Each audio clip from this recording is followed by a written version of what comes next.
High friend, this is Kaushik and welcome to my channel Parijat world travel. Hyderabad সিরিজের part 2 এর episode Hussain সাগরে তোমাদের সকলকেই স্বাগত জানাই। জায়গাটি ঘোরার আগে পার্ট 1 এর এপিসোডটি যদি না দেখে থাকেন তাহলে আই বাটনে লিঙ্ক দিয়ে রাখলাম। আগে হায়দ্রাবাদ শহরকে চিনে নিন, তারপর দেখতে থাকুন পার্ট 2 এর এপিসোড। এই যে আমার পেছনে বুদ্ধ মূর্তিটি, এটি একটি মনোলিথিক গ্রানাইট পাথরের তৈরি। এটি 1988 সালে হায়দ্রাবাদে নিয়ে আসা হয়েছিল কন্ডিশনে। আমি যতদূর শুনেছি এখানকার লোকাল মানুষের কাছে যে এই মূর্তিটিকে এখানে এরিকশন করার সময় মূর্তিটি জলের তলায় চলে গেছিল যখন ইনস্টল করার সময় 1988 সালে যখন এটাকে নিয়ে আসা হয়েছিল। তো সেটাকে কাটিয়ে 1992 সালে একটি প্রাইভেট সংস্থা দায়িত্বভার পালন করেছিল এবং সেটাকে তুলে আবার বসিয়েছিল। তো তারপর থেকে এই জায়গাটি যদি দেখায়, এই যে বুদ্ধ মূর্তিটি একটি আইকনিক স্পট, হুসেন সাগরের সৌন্দর্য আরও অনেক গুণ বাড়িয়ে তুলেছে। তবে এই যে আমার হাতের দিকে যদি দেখো, এই যে এদিকে, এটা হচ্ছে লুম্বিনী পার্ক। এই লুম্বিনী পার্কে ঢুকে বোটগুলি যে দাঁড়িয়ে রয়েছে যদি দেখতে পাচ্ছ ছবিতে, ওই বোটগুলি করে ওই হুসেন সাগরের মাঝ বরাবর ওই বুদ্ধ মূর্তিটির কাছে নিয়ে যাওয়া হয় ট্যুরিস্টদের, সেখানে ঘুরিয়ে আবার লুম্বিনী পার্কে ফেরত আসে। তো লুম্বিনী পার্ক এদিকে, ওই সামনে এনটিআর গার্ডেন, আর যদি দেখায় ওই দিকে হচ্ছে বিড়লা মন্দির, হায়দ্রাবাদের বিড়লা মন্দির ওইটা। এছাড়াও নেকলেস রোড, যে ভিউ পয়েন্ট হায়দ্রাবাদের অনেকগুলি ভিউ পয়েন্ট এই হুসেন সাগর লেকে এলে তোমরা কভার করতে পারো, সেই জন্য এটাকে আইকনিক স্পট বলা হচ্ছে হায়দ্রাবাদ। এখন আছি সেকেন্দ্রাবাদ স্টেশনের সামনে, আর এর ঠিক উল্টো দিকে হচ্ছে এই যে যদি দেখায় আলফা হোটেল। ওই আলফা হোটেলের সামনে আছে বাস স্ট্যান্ড। ওই বাস স্ট্যান্ড থেকেই যাব হুসেন সাগর। 5 নম্বর আর 8 নম্বর বাস ধরে দেখো কত খরচা হয়। পাবলিক ট্রান্সপোর্ট ব্যবহার করেই হায়দ্রাবাদ ঘোরা যায় খুব কম খরচে। আলফা হোটেলের সামনে হচ্ছে বাস স্ট্যান্ড। বাস স্ট্যান্ড থেকে 8 নম্বর বাস ধরে গেলেই পাওয়া যায় হুসেন সাগর ট্যাঙ্ক বান্ড রোডের বাস। বাসে উঠে গেছি।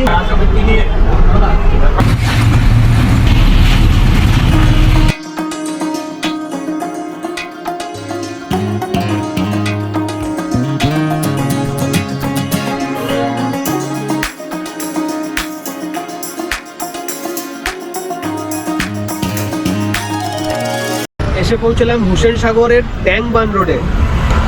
সেকেন্দ্রাবাদ স্টেশন থেকে এই হুসেন সাগরের ডিস্টেন্স হলো মোটামুটি 10 কিলোমিটারের মধ্যে। তো ভাড়া পড়লো আমার 20 টাকা। তো এখন আছি ট্যাঙ্ক বান্ড রোড, হুসেন সাগর। এই যে আমার পেছনে দেখতে পাচ্ছ যে প্যাটন ট্যাঙ্কটি রাখা আছে, এরও হিস্ট্রি আছে, ওখানেই যাচ্ছি, চলো।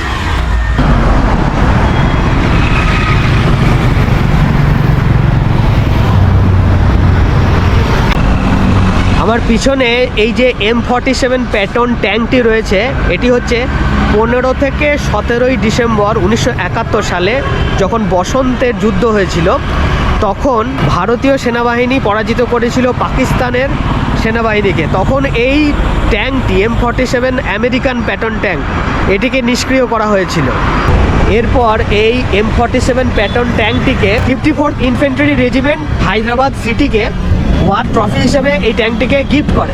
তারপর থেকে এই হুসেন সাগর পিছনে এখানেই এটিকে রাখা হয়েছে। এটা একটি আইকনিক স্পট হুসেন সাগর লেক, সেই জন্য এই ট্যাঙ্কটি আরও এই জায়গাটি শোভা বাড়াচ্ছে। এখানে অনেকেই আসে ছবি তুলতে, তার সাথে জায়গাটি এক্সপ্লোর করতে।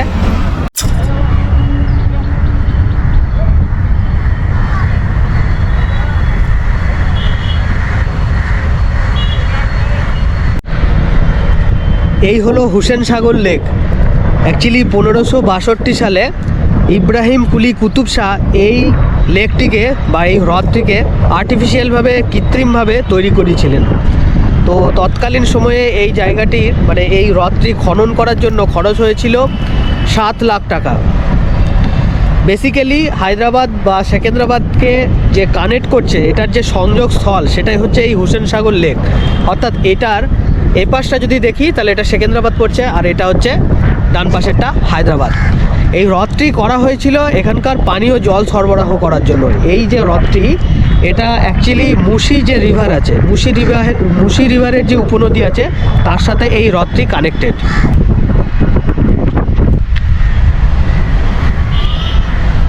এত বড় শহরের মধ্যে এই এত বড় যে জলাশয়, এই জন্য অনেক পরিযায়ী পাখি থেকে শুরু করে অনেক জীবজন্তু এর মধ্যে মানে একটা প্রাণ ফিরে পায়।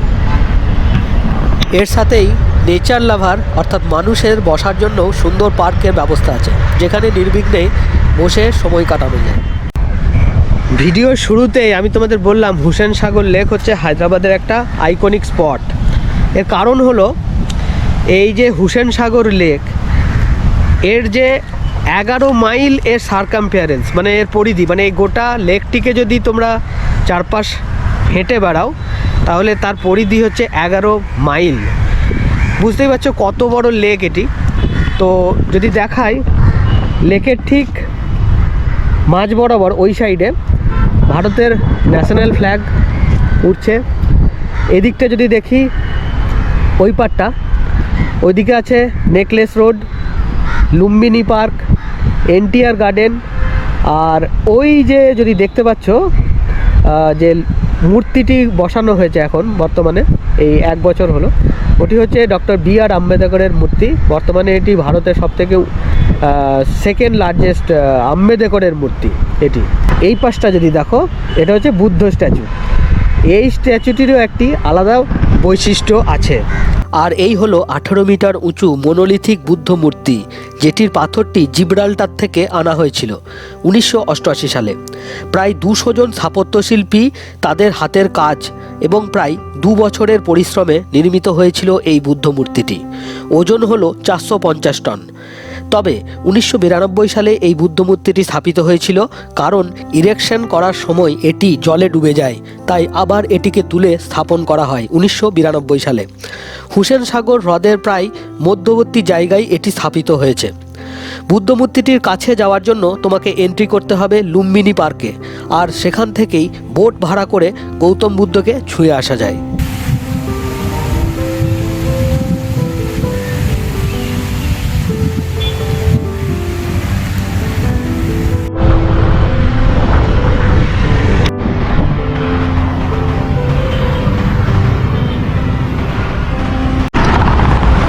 এই যে হুসেন সাগর লেক, এটিকে নিয়ে একজন বিখ্যাত ব্যক্তিত্ব কি ভেবেছিলেন বা কি লিখেছিলেন সেটা তোমাদের দেখায়।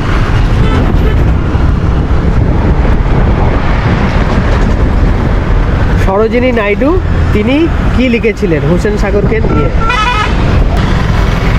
তোমরা জানো যে হায়দ্রাবাদের একটি বাঙালি পরিবারেই জন্মগ্রহণ করেছিলেন সরোজিনী নাইডু, এবং তিনিই হচ্ছেন ভারতবর্ষের, স্বাধীন ভারতবর্ষের প্রথম তথা মহিলা রাজ্যপাল উত্তরপ্রদেশ রাজ্যের।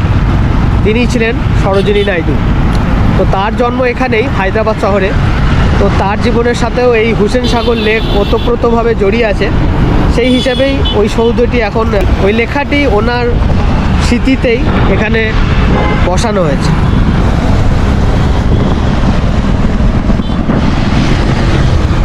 বেসিক্যালি এই হুসেন সাগর লেকের এই চারপাশ মর্নিং ওয়াক করতেই বেশিরভাগ লোক আসে।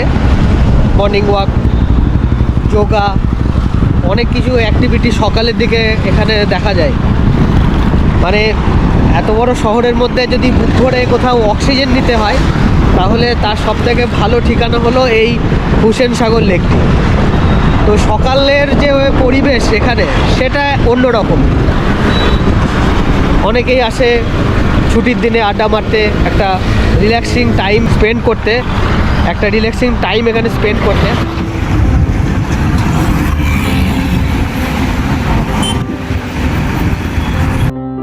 সকালবেলা ঘুম থেকে উঠে হুসেন সাগরের পাড়ে বসে এই গরম চা, যেন স্বর্গীয় স্বাদ। সাজানো গোছানো বাগান আর ছুটে চলা লাল সাদা তেলেঙ্গানা গভর্নমেন্টের বাস। এই বাসগুলি বর্তমানে তেলেঙ্গানার মহিলাদের জন্য বিনামূল্যে যাত্রী সুবিধা দিয়ে থাকে। কৃত্রিমভাবে জায়গাটি তৈরি হলেও এখানে আছে প্রকৃতির নিবিড় ছায়া আর সবুজে ভরা ঘাসের গালিচার ওপর খালি পায়ে হাঁটা। সবটাই সেই আদিম এবং অকৃত্রিম শীতলতার অনুভূতি জাগিয়ে তোলে প্রাণে। কেউ নিজের খেয়ালে বই পড়ছে, তো কেউ প্রাতঃভ্রমণ করার জন্য হুসেন সাগরকেই বেছে নিয়েছে। আর অন্যদিকে ইঁদুর গর্ত থেকে উঁকি মেরে দেখছে।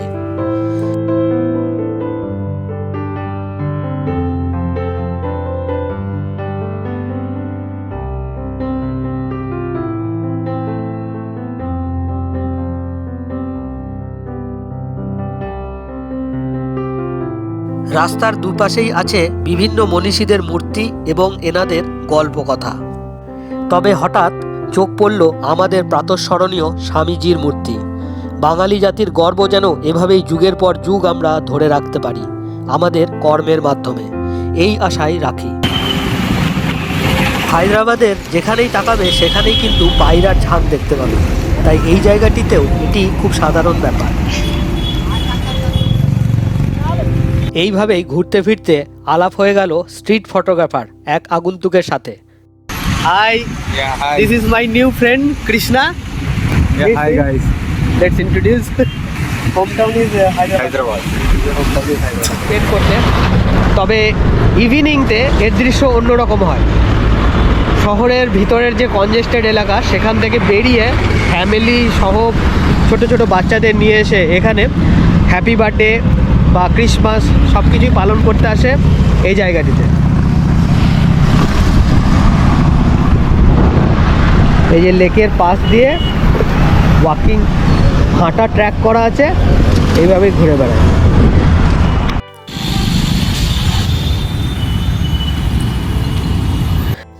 রাতের বেলা হুসেন সাগরের ভিউ থাকে অনবদ্য, ভাষায় বা ক্যামেরার লেন্সে কিছুতেই ডেসক্রিপশন করা যায় না।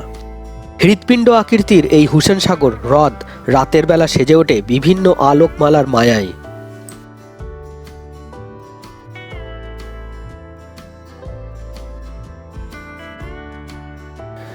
শহুরে ব্যস্ত জীবনের একঘেয়েমি কাটাতে সবাই এসে ভিড় করে এই হ্রদের পাড়ে। এখানেই চলে তখন হ্যাপি বার্থডে অর্থাৎ জন্মদিনের কেক কাটা। হ্রদের মাঝখানে তখন বুদ্ধ মূর্তিটি তার ঘন ঘন রূপ পরিবর্তন করতে থাকে বিভিন্ন আলোর রকম ফেরের মাধ্যমে। আর ছোট্ট ছোট্ট ক্ষুদে বন্ধুরা তখন এখানে এসে যেন প্রাণ ফিরে পায়।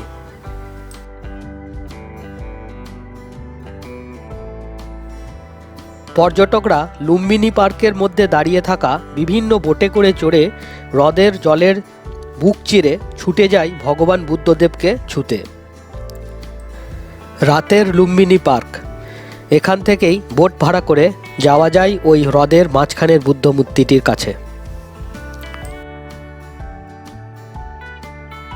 ওই যে দূরে লুম্বিনী পার্কের মধ্যে জলে ভাসছে বিভিন্ন রকমের বোট, এক একটি বোটের ভাড়া এক এক রকম। ফ্যামিলি বোট বা ইন্ডিভিজুয়াল বোট, এইভাবে বিভিন্ন রকম স্কিম করা আছে।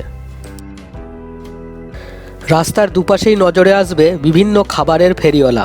হ্যাঁ, এখানেও ঝালমুড়ি পাওয়া যায়, তবে এখানকার ঝালমুড়ি কেমন এই দেখো। বুদ্ধ মূর্তি ছাড়াও এই জায়গাটিতেই এখন স্থাপন করা হয়েছে ভারতের সংবিধানের স্থপতি বি.আর. আম্বেদকরের মূর্তি। এই যে লেকের পাশ দিয়ে এই যে রাস্তা, এর নাম হলো নেকলেস রোড। ড্রোন ভিউতে দেখলে নাকি নেকলেসের মতোই লাগে, তাই এই নাম। আর এই রাস্তার চারপাশেই আছে বিভিন্ন নামি দামি রেস্তোরাঁ। এখানকার তেলেঙ্গানা গভর্নমেন্ট বেশ সুন্দর করেই সাজিয়ে তুলেছে এই জায়গাটিকে। ইভিনিংতে লুম্বিনী পার্কে লাইট এবং সাউন্ড শোয়েরও ব্যবস্থা আছে। রাতের বেলা নেকলেস রোডের ধারেই কখনো কখনো বসে মেলা, আর মেলার আকর্ষণ তো এই নাগরদোলা।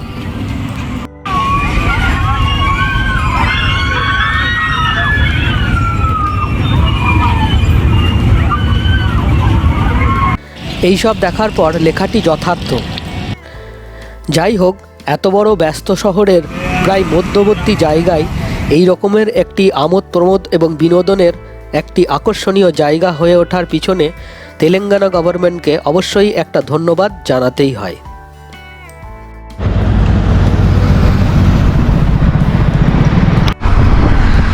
ওইটা হচ্ছে বিড়লা মন্দির।